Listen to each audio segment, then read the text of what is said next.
તો પાવભાજી બનાવવા માટે આપણે અહીંયા બધી સામગ્રીને તૈયાર કરી લીધી છે. તો આપણે અહીંયા બીટ, ડુંગળી, કેપ્સિકમ, ટામેટા, બટાકા, ગાજર, લીલા વટાણા, ફ્લાવર અને આપણે અહીંયા લીલા ધાણા અને આદુ લસણ મરચાંને બધું જ આપણે અહીંયા સમારીને લઈ લીધું છે. તો પાવભાજી બનાવવા માટે આપણે શાકને બાફી લઈશું. તો સૌથી પહેલાં આપણે અહીંયા પ્રેશર કુકરમાં બટાકા લઈશું.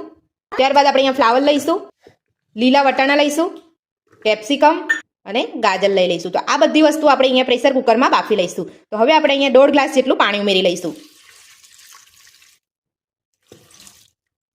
તો હવે આપણે અહીંયા થોડું મીઠું નાખી અને બધું જ સરસ બાફી લઈશું. તો હવે આપણે કુકરનું ઢાંકણ બંધ કરીને 3 વિસલ કરી લઈશું. તો આપણે શાકભાજી બફાય છે ત્યાં સુધી આપણે અહીંયા આદુ લસણ મરચાંને વાટી લઈશું. તો આપણે અહીંયા 10 થી 12 નંગ આપણે અહીંયા લસણની કળી લીધી છે અને આપણે અહીંયા 2 લીલા મરચાં લીધા છે અને 1 ટુકડો આપણે અહીંયા આદુનો લીધો છે. તો લીલા મરચાંનું પ્રમાણ તમે તમારા સ્વાદ પ્રમાણે વધતું કે ઓછું લઈ શકો છો.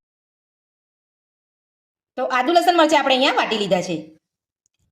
તો 3 વિસલ થઈ ગઈ છે. તો હવે આપણે કુકરને ઠંડુ થવા દઈશું. તો હવે આપણે અહીંયા એક કડાઈ લીધી છે. તો હવે આપણે એમાં 3 મોટી ચમચી જેટલું તેલ નાખીશું. તો હવે આપણે તેલની અંદર 1 ચમચી જેટલું બટર ઉમેરીશું. તો બંને વસ્તુ આપણે અહીંયા ગરમ થવા દઈશું.